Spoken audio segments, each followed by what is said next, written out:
All behavior happens for a reason, and we engage in these behaviors because it gets us what we want. However, when we are trying to understand why others do what they are doing, the reason is not always clear.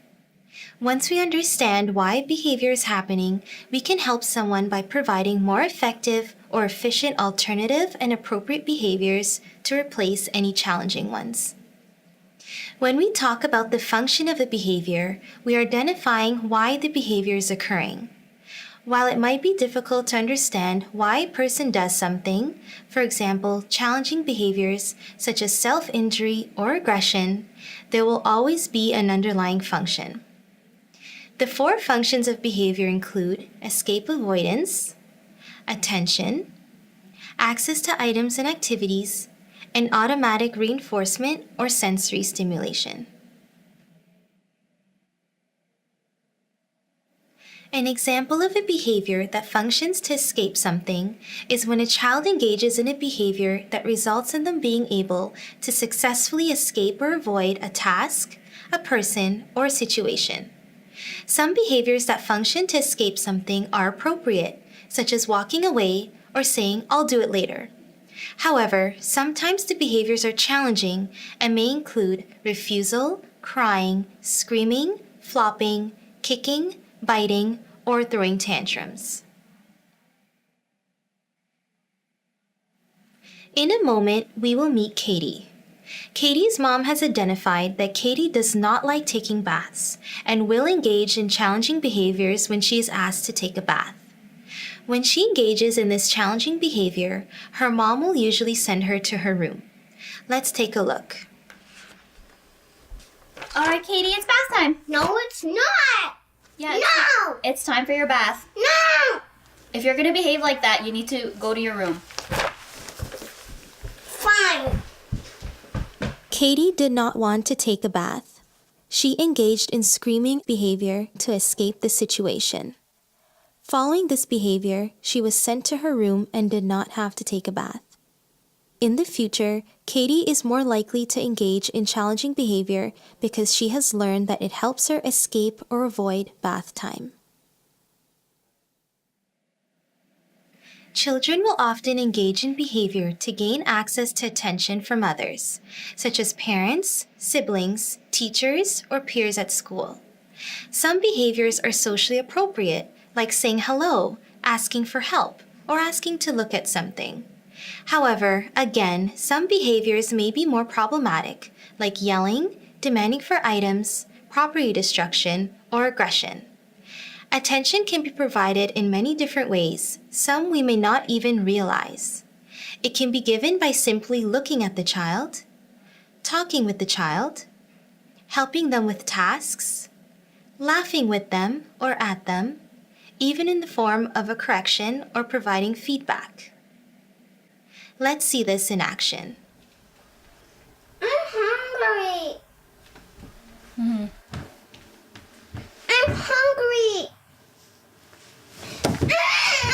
Oh, can I call you back? Oh my gosh, are you okay? Are you okay? To get her mom's attention, Katie began screaming and stomping her feet, which resulted in her hurting herself. This behavior caused her mom to hang up the phone immediately and give Katie the attention she desired. Behavior may occur because a child wishes to get a tangible item or an enjoyable activity. If this behavior works to get what they wanted, then we could describe the function as gaining access to tangibles.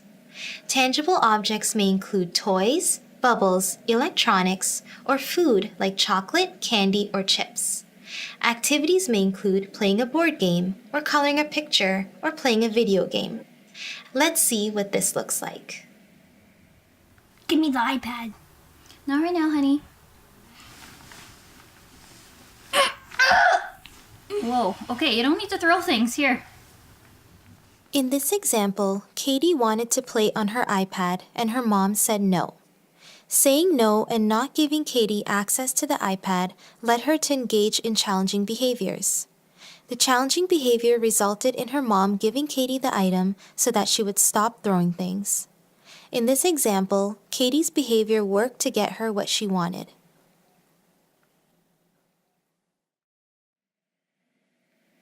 The fourth possible function of behavior is automatic reinforcement or sensory stimulation. This occurs when a person engages in a certain behavior because of how it makes them feel. It may feel good, it may feel soothing or stimulating, or it may change the feeling of pain somewhere else on the body. An automatically reinforcing behavior is internally rewarding in some way and is not dependent on a place, person, or the surrounding environment. Some examples of automatically reinforcing or sensory behaviors may include singing, hand flapping, humming, clapping, rocking, or head hitting. Let's look at an example. Katie, do you want a snack? No. Do you want to play outside? Nah. Do you want to play on the iPad? No. Okay. Katie was rocking back and forth because it was relaxing. Her mom asked her if she wanted a snack or to play outside, but Katie didn't. She was not trying to gain access to anything external by engaging in this behavior. To summarize, we have discussed the basic 4 functions of behavior, or why behavior occurs. We now know that all behavior happens for a reason, and that it is important to understand why we engage in certain behaviors or actions. Knowing the why allows us to teach new, more effective, and socially appropriate behaviors to replace any challenging ones.